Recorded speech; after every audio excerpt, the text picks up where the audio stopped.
Hello everyone and welcome to the Survivor Campfire. Now today we are going to be talking about how you can play the game of Survivor on Discord.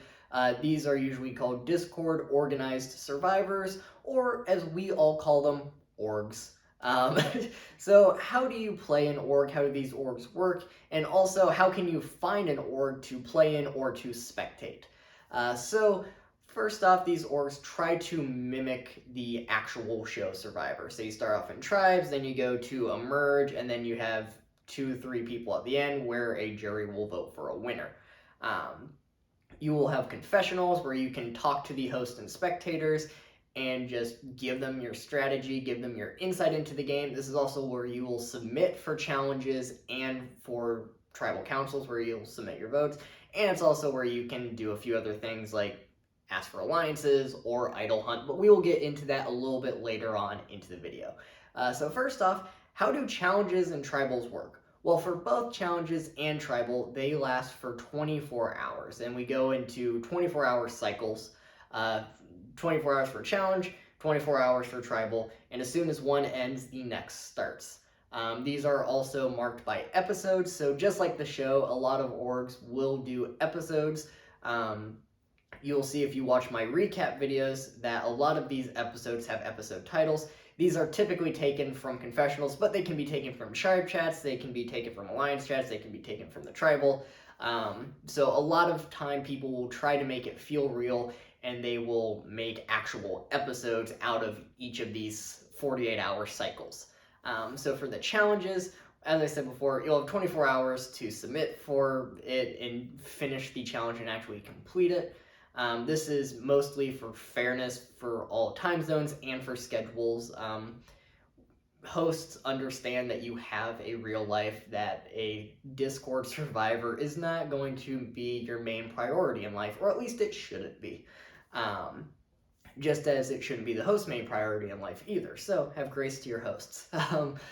But for these challenges, they can be app or website games where you have 24 hours to get the best score on something like a Flappy Bird, Entanglement, Samantras, Astral Alpaca. They can be more creative challenges like making memes of the season, making flags, making logos for the season, or they can be whatever you want, anything in between. I have even seen the game of dodgeball be made into a merge challenge. So really, you can do anything. The sky is the limits with challenges. And for all these challenges, the host will thoroughly describe how to play them and how they work, so that way you're not confused. And if you are confused, feel free to ask questions and they will clear that up for you. But once you're done with those challenges, how do the tribals work? Well, once again, 24 hours, not 48, that's for both of them, but 24 hours for tribal councils. This is where you will talk to people, you will DM them, everybody on your tribe. You cannot DM people from other tribes, as I said before, we're trying to get a show realistic feel, and on the show, you can't talk to people on the other tribes. If you break this rule and do what we call cross-tribing, you will receive a strike, and that's just a system to ensure that you don't break the rules and that you are active and don't get kicked out of the season. It sounds worse than it is. You probably are not going to get any strikes if you just do the bare minimum for a season. But for these tribals, you talk to people, you DM, and you try to come up with a vote. You can make alliance chats with people in your tribe. This is where you ask production to make an alliance chat between you and however many people that you would like. If you're on a tribe of 8, let's say, and 5 is the majority, you can request an alliance chat with 4 other people, and only the people that you request will see that alliance chat. Spectators and the host will see it as well, but none of the other players in the game will be able to see these alliance chats. So once these alliance chats are made, if you created it, it will be announced that you have requested this alliance chat, so they will ping everybody in that alliance chat and go, hey, by the way, Chase requested this, have fun, talk about whatever you want. And then once it is time to vote, they will have parchments that will be put in the tribal chat, or they will have a command for parchments. And all that you do is you just edit a name onto these parchments. It sounds harder than it is. I usually just take a screenshot on my phone, go into Snapchat and write a name. For these parchments, you can do whatever you want with it too, as long as the host knows who you're voting for. I've seen parchments that are beautifully created and photoshopped. I have seen parchments that have messages on them like, Chase, never backstab me again. I've also just seen very plain and basic parchments of just, Chase. That's it. That's the parchment. And that's fine. So once all of the votes are submitted, or once the 24 hours is up, they will read out the votes, and they will do it by showing off the parchments. So your parchment will be shown in the tribal chat. So you might not want to sign your name on it if you don't want people knowing it's you, but this is also to get that real feel, so it's not going to be a, okay, tribal's up, Jerry's going home in a 4-3 vote. All right, cool, on to the challenge. They'll go, all right, first off, does anybody have an idol or an advantage and would like to play it? Now would be the time to do so. Then, assuming that no one plays it, they go, all right, cool, first vote. And then they send a picture of the first parchment and go, first vote is for Jerry. Second vote, and then they send in another parchment. Second vote is for Phil. And then they will go through that until someone is eliminated. And this is the standard practice for all these orgs. If you don't submit a vote, you will also receive a self-vote and a strike. Same if you don't submit for a challenge. So not submitting for challenges, not submitting votes, or just breaking rules in general will get you 3 strikes, and you're out. And you will get medically evacuated from the game. So if you don't submit your vote, then you will not have a vote, and your vote will be casted against you as a self-vote, which has gotten people voted out before. It has caused ties between votes because someone didn't vote. It has messed up a lot of plans if you self-vote. So, vote. If you want to be a good ally, I recommend voting. It's also helpful for the host if you vote as well. But if you can't edit a parchment, you can also just place a name down and just go, I vote for Phil. And then the host team will edit a parchment for you, assuming that they are a good host team and a gracious host team. Some people will not take that. They go, you have to submit this, but most of the time, hosts are pretty chill about it. Now, let's talk about actual idols and advantages. How do these work? Well, idols are hidden throughout the server by commands most of the time. There are a bunch of different ways that you can find idols, but if you are not told a specific way, this is how it will be hidden. If this is assumed how idols are hidden unless told otherwise, and if they aren't hidden that way, then it will be very clear how to find idols, or at least it should be clear how to find idols.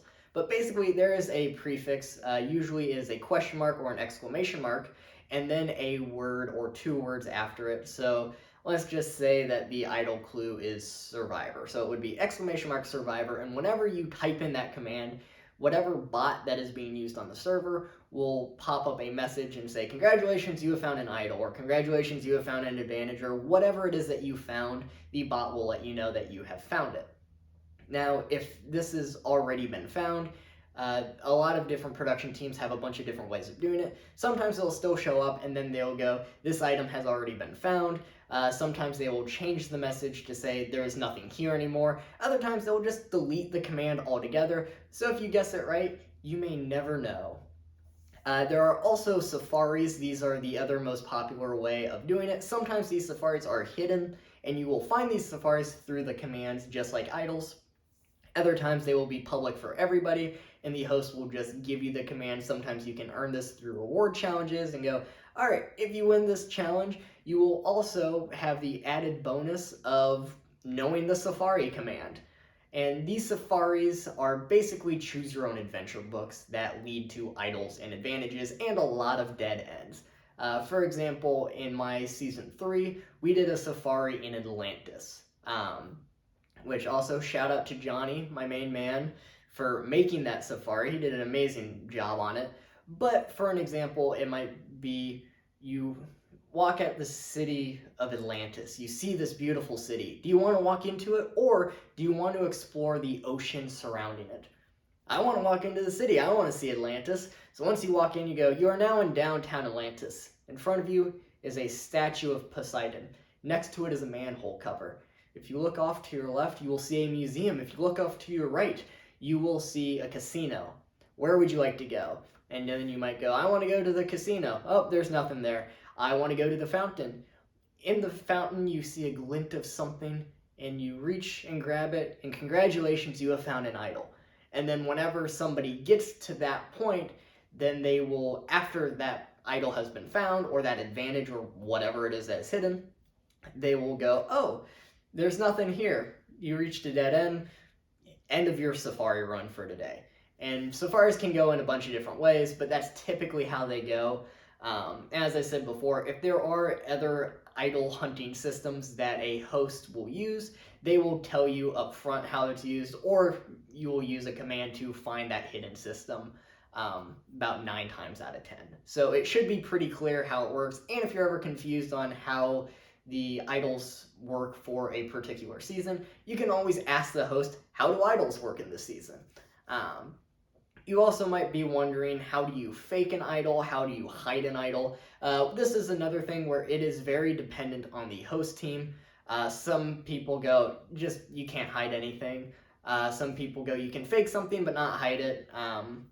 And to fake an idol, typically every idol that you find will have an image attached to it. So when you play an idol at Tribal, you play that image, and then the host will go, this is a hidden idol. Any votes cast for Phil will not count. But if you want to fake an idol, you will just take whatever image that you want, and then you can pass it on to someone. You should probably talk to them beforehand to really sell it.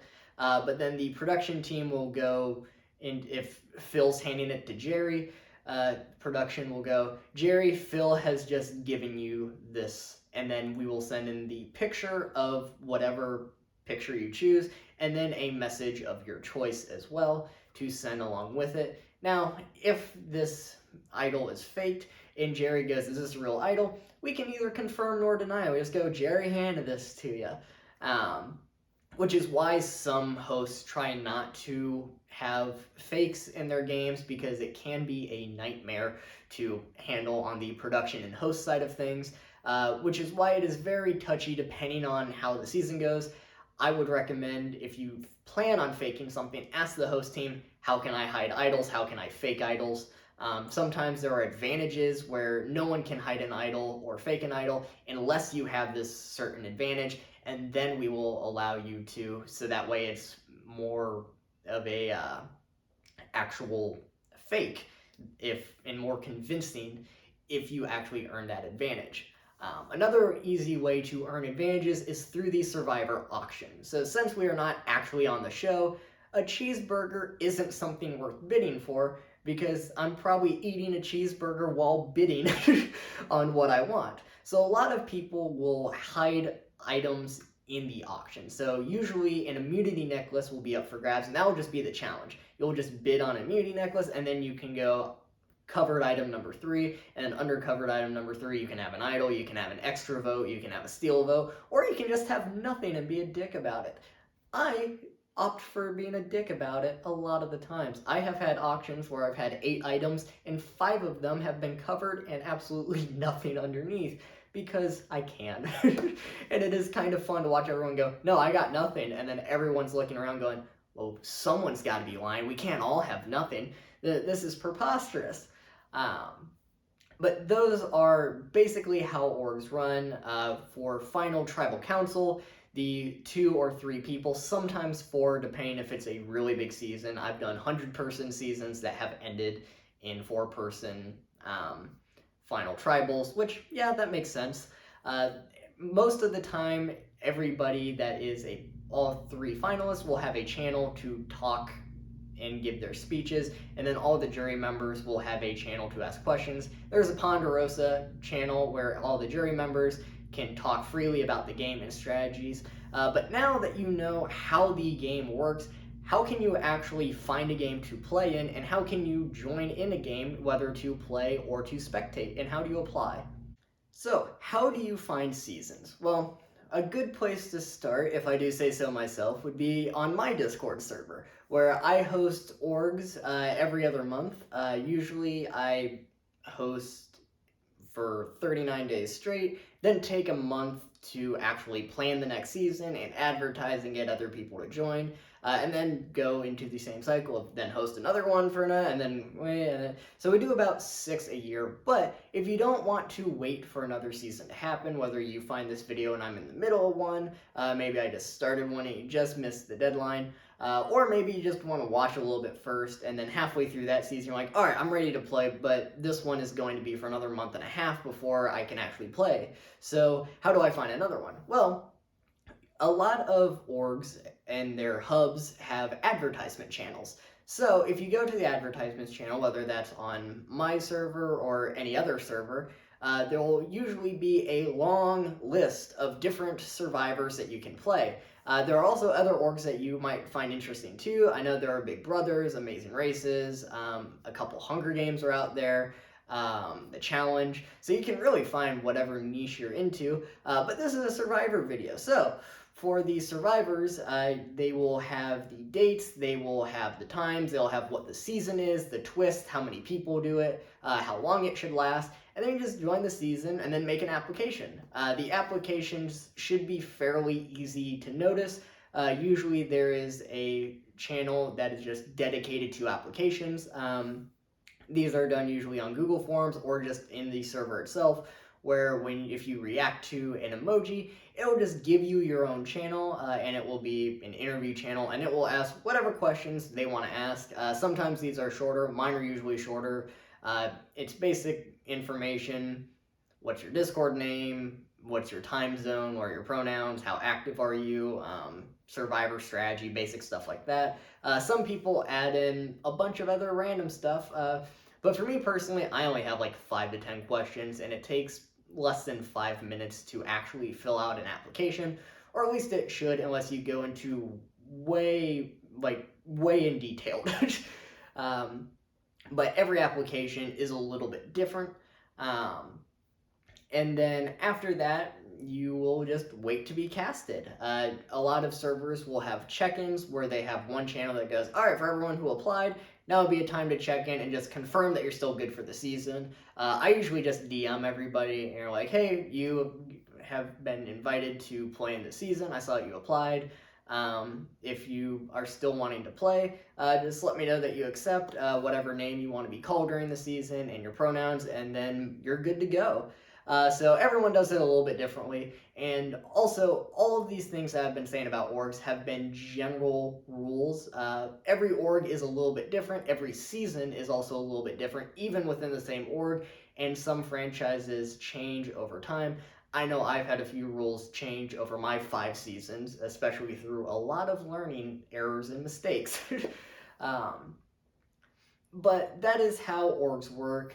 If you want a big mass list of different servers that you can join, I will also leave a link in the description, not just to my server, but to Org Portal and Org Resort, which a lot of people go to advertise their servers.